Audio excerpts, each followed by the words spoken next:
Hello everyone, एक बार फिर से स्वागत है आपका हमारे यूट्यूब चैनल पर। और आज का हमारा टॉपिक है डेटा एंड इंफॉर्मेशन।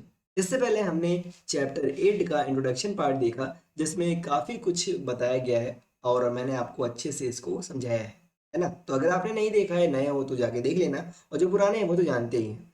तो अभी हम डेटा और इन्फॉर्मेशन समझने वाले हैं, वो भी बहुत ही अच्छे तरीके से। इतने अच्छे तरीके से कि डेटा और इन्फॉर्मेशन अभी नहीं, आज के बाद कभी भी कोई भी पूछ ले तो आप उसको समझा सको, उसको बता सको, और लिखने को आ जाए तब भी आप एग्जाम में अच्छे से फोड़ के आ जाओ। तो अभी सब कुछ साइड करके आ जाते हैं मेन टॉपिक पर।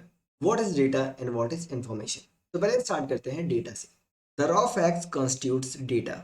मीन्स की जो रॉ फैक्ट्स है उन्हीं को डेटा कहते हैं। अब आप कहोगे कि ये रॉ फैक्ट्स क्या है, तो ज़्यादा कंफ्यूज ना हो मैं आपको बता देता हूँ थोड़ा सा एग्जाम्पल लेकर के। कि जैसे कि स्कूल में जब आपको पढ़ाया जाता है तो आप क्या करते हो कि रफ कॉपी लेते हो और उसमें अपने तरीके से जहां मन में आए जो चीज़ लिख देते हो। एक ही कॉपी में हर सब्जेक्ट का सब कुछ लिखे रहते हो, लेकिन बाद में आप उसको फेयर में करते हो तो वो हो जाता है ऑर्गेनाइज्ड, प्रोसेस्ड डेटा वो बन जाता है। लेकिन जब आप रफ कॉपी में करते हो तो that is unorganised data, unprocessed data. तो रॉ फैक्ट का मतलब कि जिस फैक्ट को हमने लिखा तो है लेकिन ऑर्गेनाइज्ड मैनर में नहीं लिखा है, वो हमारा डेटा है। द फैक्ट में be related to any person, place, activity और थिंग्स। यानी जो फैक्ट होगा वो किसी से भी रिलेटेड हो सकता है, किसी पर्सन से जुड़ा हुआ फैक्ट हो सकता है, जैसे कि उसका नाम क्या है, उसकी डेट ऑफ बर्थ क्या है ना, वो कहाँ रहता है। कोई प्लेस हो सकती है, उससे रिलेटेड फैक्ट हो सकता है, कोई एक्टिविटी हो सकती है, कोई थिंग हो सकता है, यानी किसी से भी जुड़ी हुई कोई भी चीज़ एक डेटा होती है, रॉ फैक्ट होती है। It may be stored in the form of text, graphics, audio और वीडियो। यानी जो फैक्ट है किसी पर्सन, एक्टिविटी, थिंग्स, इन सबसे रिलेटेड, ये किसी भी फॉर्म में स्टोर किया जा सकता है। टेक्स्ट के फॉर्म में यानी हम लिख सकते हैं कि वो कहाँ रहता है। ग्राफिक्स के फॉर्म में यानी फोटो क्लिक करके रख लिए कि वो कहाँ रहता है। ऑडियो रिकॉर्ड कर लिए, बोल के रख लिए कि वो कहाँ रहता है, या फिर वीडियो बना लिए भैया कहाँ रहता है। तो कोई भी फैक्ट है हम चार फॉर्म में स्टोर करके रख सकते हैं।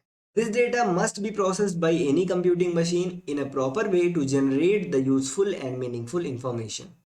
अब ये जो लाइन है ये कह रही है कि कोई भी डेटा है उसको अगर हमें यूजफुल इंफॉर्मेशन में कन्वर्ट करना है, मीनिंगफुल इंफॉर्मेशन में कन्वर्ट करना है, तो उसको हमें किसी न किसी मशीन के थ्रू प्रोसेस करना होगा। ठीक है, तभी जा करके वो हमारा जो डेटा है वो मीनिंगफुल बनेगा, हमारे लिए यूजफुल बनेगा। अब आप कहोगे कि प्रोसेस कैसे करेंगे, तो भैया वैसे ही जैसे आप रफ कॉपी में लिखने के बाद फेयर कॉपी में बढ़िया ढंग से हर चीज़ ऑर्गेनाइज करके लिखते हो, जिससे कि जब आपको ढूंढना पड़े किसी क्वेश्चन का आंसर तो आप इजीली ढूंढ सको। तो वैसे ही हम कंप्यूटर में भी जब डेटा को अपने ऑर्गेनाइज्ड मैनर में रखेंगे, जिससे कि जब कभी भी हमें जिस भी टेक्स्ट की या वीडियो की, ऑडियो की या इमेज की ज़रूरत पड़े हम उसे तुरंत ढूंढ सकें। इसी तरीके को जो हम करेंगे, जिस भी मेथड के थ्रू करेंगे, उसी को हम बोलते हैं कि इसको हमने प्रोसेस कर लिया। The examples of data are marks scored by students, weights, prices, cost, number of items sold, employ names, product names, addresses, tax codes, registration, marks, etc। अब यहाँ पर ये डेटा का एग्जाम्पल दिया हुआ है। अब डेटा के एग्जाम्पल यहाँ पर जो दिए हुए हैं ये आपको याद करने की ज़रूरत नहीं है, क्योंकि डेटा तो सब कुछ डेटा ही है। तो हम क्यों याद रखें कि बच्चे का जो स्कोर है वो डेटा है, बच्चे का जो वेट है वो डेटा है, या फिर किसी आइटम का जो वेट है वो डेटा है, किसी भी आइटम का प्राइस है वो भी डेटा है, कॉस्ट है वो भी डेटा है, नंबर ऑफ आइटम्स कितने बेचे गए वो भी डेटा है, एम्प्लॉय का नाम है वो भी डेटा है, प्रोडक्ट का नाम है वो भी डेटा है, कहीं का एड्रेस है वो भी डेटा है, टैक्स कोड्स है वो भी डेटा है, रजिस्ट्रेशंस है वो भी डेटा है, मार्क्स है वो भी डेटा है। मतलब भैया अगर देखा जाए तो सब कुछ डेटा ही तो है। कोई फोटो क्लिक करते हो वो भी डेटा है, कोई वीडियो बनाते हो वो भी डेटा है, कोई ऑडियो रिकॉर्ड करते हो वो भी डेटा है, कुछ लिख देते हो वो भी डेटा है। अब नेक्स्ट आ जाते हैं इन्फॉर्मेशन पे। इन्फॉर्मेशन इज द प्रोसेस्ड और organised form of data. If data is not correct or accurate, the information obtained by processing such data may not be correct। तो यहाँ पर अभी तक जो मैंने इन्फॉर्मेशन के बारे में बताया वही सेम चीज़ है कि इन्फॉर्मेशन इज अ प्रोसेस्ड और ऑर्गेनाइज फॉर्म ऑफ डेटा। जब हम डेटा को प्रोसेस कर देते हैं, ऑर्गेनाइज फॉर्म में लिख देते हैं, तो वो बन जाती है इन्फॉर्मेशन।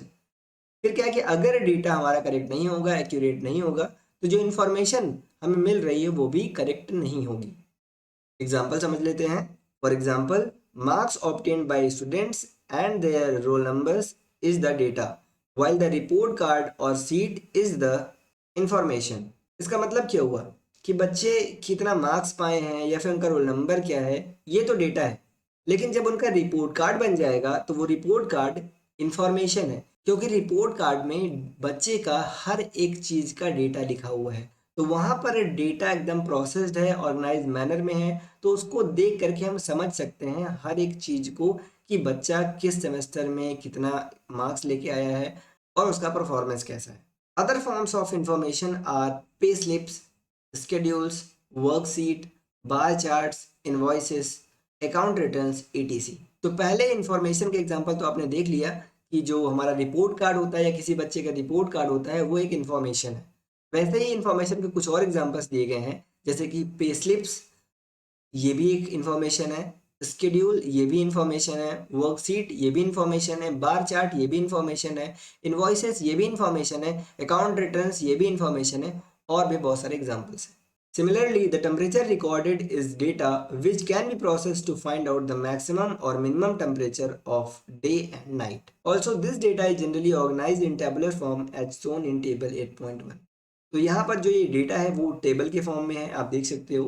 तो डेटा को हम टेबल के फॉर्म में लिख सकते हैं और अनऑर्गेनाइज्ड मैनर में लिख सकते हैं, लेकिन अगर डेटा से हमें कोई भी इंफॉर्मेशन मिल रही है तो वो प्रोसेस्ड होती है। जैसे कि जब हम इसको एक सीक्वेंस में लिख देंगे इंक्रीजिंग और डिक्रीजिंग ऑर्डर में, तो हम इजीली पता लगा सकते हैं कि मिनिमम टेम्परेचर कितना था, मैक्सिमम कितना था दिन में और रात में, सबको ऐड करके डिवाइड कर देंगे 7 से, तो हमें एवरेज पता चल जाएगा कि डे का एवरेज कितना है, नाइट का एवरेज क्या है, तो हम इजीली इससे इन्फॉर्मेशन भी निकाल सकते हैं। तो जहाँ तक है अभी आपको बहुत कुछ समझ में आ चुका होगा कि डेटा इन्फॉर्मेशन क्या है, क्योंकि यहाँ पर आप एग्जांपल्स भी देख चुके हैं, डेटा का एग्जांपल और इन्फॉर्मेशन के एग्जांपल, साथ में डेटा की डेफिनेशन और इन्फॉर्मेशन की डेफिनेशन। ठीक है, किसी भी तरीके से आपको समझ में आना चाहिए, बस हमारा इतना सा गोल है।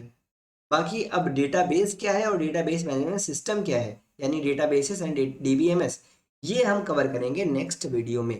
क्योंकि भाई देखो, हम नहीं चाहते हैं कि वीडियो लंबी हो और आप बोर हो, थोड़ा थोड़ा करके पढ़ेंगे, थोड़ा थोड़ा डेली पढ़ेंगे और पूरा का पूरा सिलेबस को कवर करेंगे। ठीक है, तो अभी आपको पता है कि क्या करना है भाई, बुक खींच के मारो, कॉपी खींच के मारो, पेन खींच के मारो, और बस चैनल में सब्सक्राइब बटन में मार दो जिससे कि सब्सक्राइब हो जाए। ठीक है, और फिर मिलते हैं नेक्स्ट वीडियो में। Bye bye.